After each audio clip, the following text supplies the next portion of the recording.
Strategy formulation. This is what we'll be talking in today's video to understand what is strategy and how do we formulate of the alternatives that we check up, which options to go for is what we will talk about it.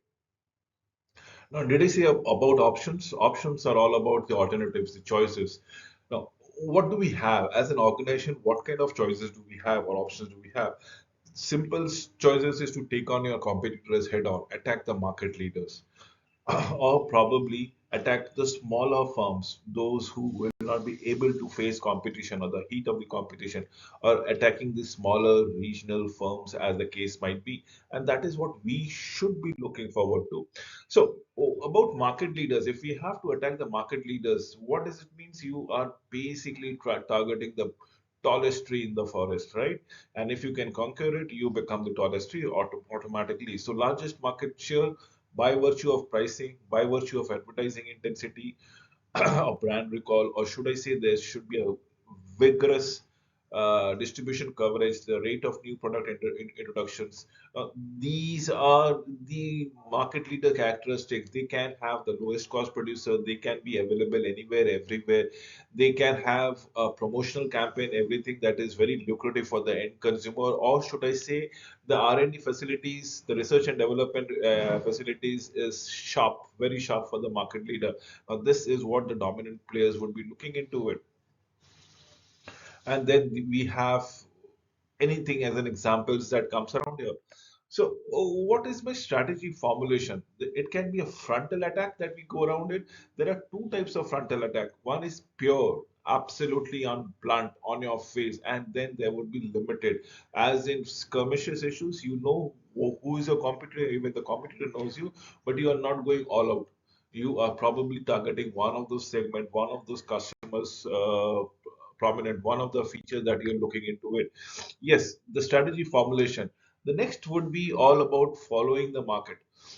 Market follower strategies, as in you cannot become a leader, you understand that thing, but probably what you can do is the second best alternative that can be provided to the end consumer. So, not interested as leader and probably less proactive. Why? Because this will mean that your costs are quite down. You are not investing much of a promotion. You are not investing in much of a research and development. You're not investing in giving a lot of promotional activities. Now, why are we saying so? Because then the cost of leadership is very high. So you are actually pruning down your cost. And most importantly, as a follower strategy, you're avoiding the market leaders. You are not going for confrontation, and which might mean bloodshed onto the market. It might make much more dent in your revenue and profitability if you're going all out. So the market formulation or strategy formulation is market follower strategy, which is all about not being interested as a leaders, less proactive, cost of leadership is very high, and avoid confrontation thereby. But what is most common? The attack head on is most common. Attack on the weak areas of the attacker is the second best way to do of doing things. And probably fighting by hitting the attacker best is the counter offensive. As in whatever they are doing it, whatever strategy they're coming it, whatever promotions they're coming, you are bettering it. You are bettering or you bettering an offer as far as promotions are concerned.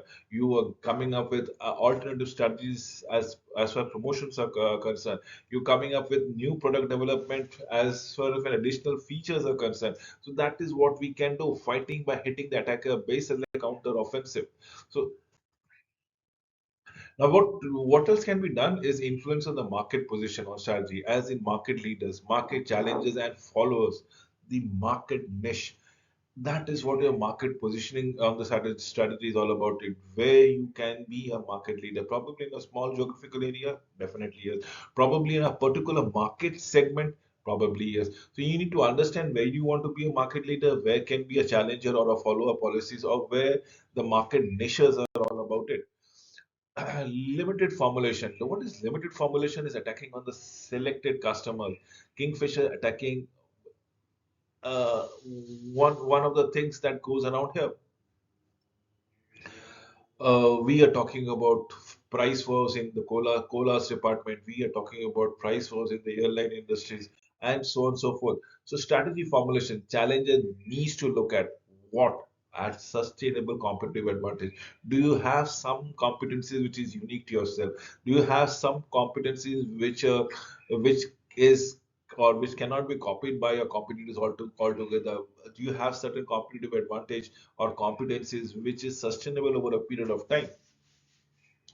So challenger needs to look for the sustainable competitive advantage. This will actually neutralize the leader's advantage, create impediments for the leaders to retaliate, as the case might be. Strategy formulations, the flanking defense less protected than other parts, vulnerable to attacks. Secondary market should never be ignored. I repeat, secondary market should never be ignored. That is what we all like to go around here. That is the strategy formulation, flanking defense, less protected than other parts, vulnerable to attacks. Secondary market should never be ignored. Now, what are we talking about in terms of differentiation? We will talk about Mercedes, we'll talk about Sony, creating a unique image, branding as far as possible. What is Singapore Airlines doing? Superior in-flight services, absolutely modern fleet that we're talking about, excellent ground services, ground crews. What does this mean? This is unique differentiation that Singapore Airlines is providing, or Mercedes is providing, or probably even Sony is providing. Having certain things that customers gives value to. Maybe the brand, maybe the service, maybe it's the product quality, but customers are willing to pay more. That is what is the fundamental truth.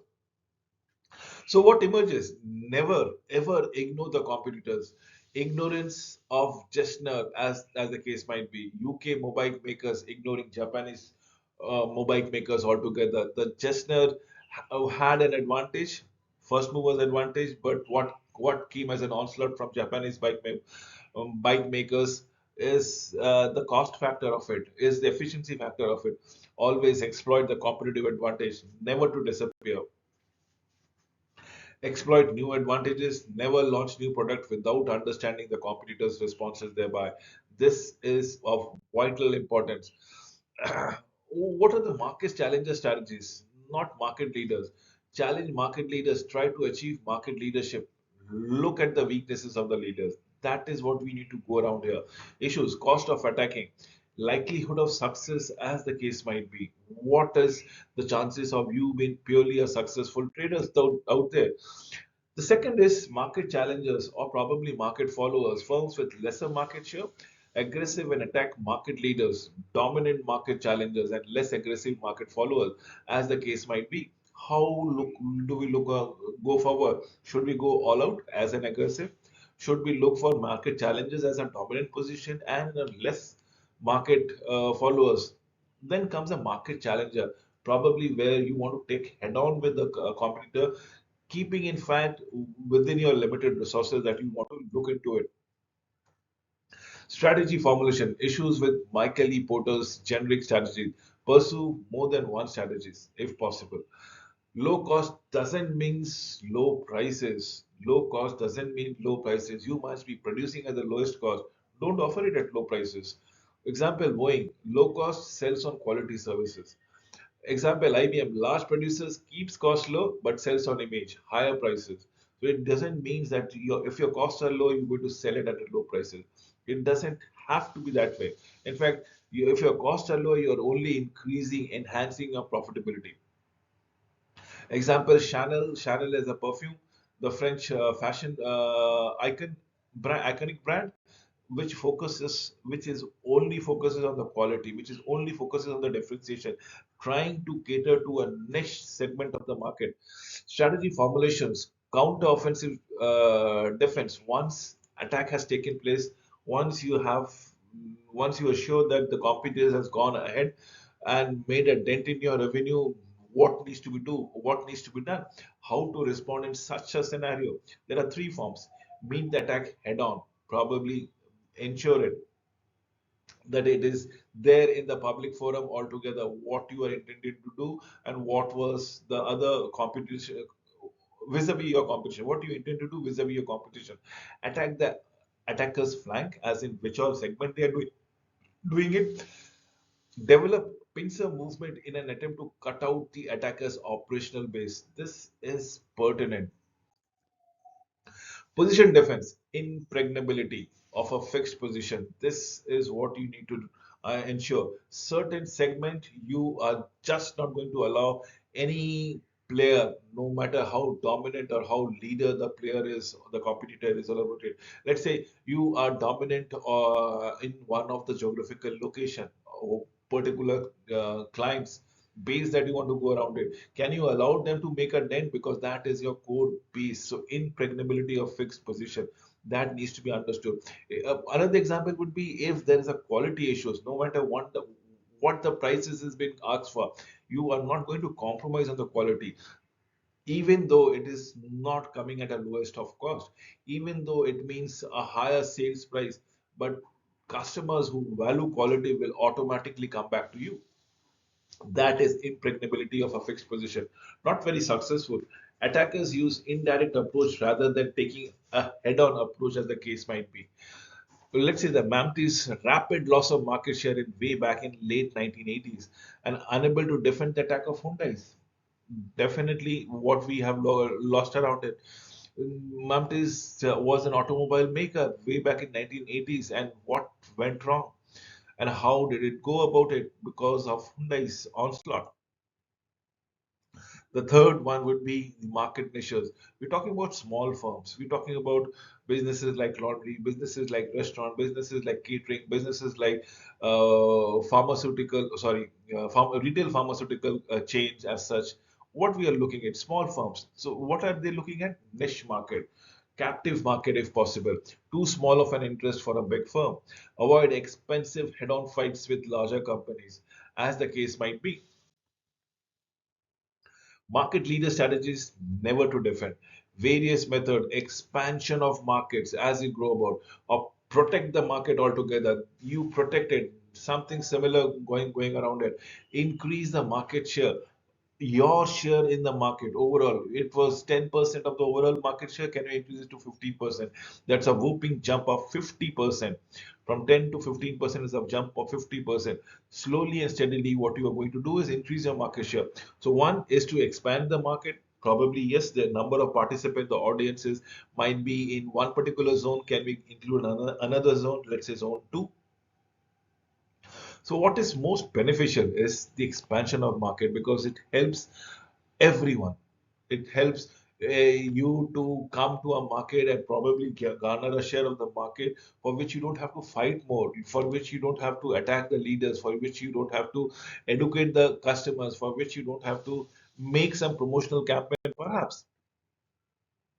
Market niche strategy, what is attractive is the profitability factor. The niche you're looking into it, instead of serving 100 customers, why don't you serve only 10 customers for the same amount of revenues? Remember, 100 customers and 10 customers, the same revenue remains same. So what is per customer cost would be for a 10 customer, it will be way higher, right? So that is the niche customer that we are looking at. But also ensure for 10 customer, you don't require a lot of manpower, you don't require a lot of production capacity, which you will be requiring for serving 100 odd customers. And this is just an example. So it becomes more profitable if you're looking at market niche strategy. It has a growth potential. Believe me, you are targeting only 10. Now, can we increase it to 12? Can we increase it to 20? Can we increase to 30? There are potential. Negligible interest to the major competitors because you are serving only the niche. Resources to serve niche market can defend as and when attacked as possible. Strategy formulation, market follower strategies. Follower needs to decide how they intend to operate, how they following a market leaders altogether. Three postures. What are those three postures? Following closely the leaders. That is what we are looking into. Following from a distance and following selectively as far as market or product is concerned. So you need to understand the market follower strategies as how they intend to operate and how they follow the leader. They can follow closely, be very close to one another, or they can have a distance of moving around, following at a distance and following selectively in the product and a market terms. The people might be asking me, how do you follow at a distance? Let's say somebody is providing a product at approximately $99. just for an example, $99, and you are offering the similar product, not the same product, similar product, but probably with the knockdown features or probably with some kind of quality issues. You are offering that product at one third the value of $29 itself. So what was offered at $99, you're offering at $29. See the difference. That's the following distance. But if I am going to offer the same product at $89, I'm just following very closely to what the leaders are doing around it. So a person who is willing to pay $89 can also pay $99. But a person who is going to willing to pay $29 will not be able to pay $99 because the budget constraints are all about it. So following closely the leaders and following at a distance, following selectively the product and the market strategies thereby. Next is the dangers of strategic wear out. Too much focus on the strategy makes it much more redundant. Successful strategies begins to wear out over a period of time. It loses an impact. Strategies needs to have modified on a regular basis, needs a review. Remember the Kodak experiential and conventional photography. It vanished. Kodak as a company has vanished. Canon has overtaken it, completely moved on to the digital photography. Xerox looking at a paperless offices as the case might be. And that is what has ended up almost everything with internet. Xerox is also losing its market position. So that is what we are looking out here. With this, I come to an end of this presentation. Thank you for watching this video till the end.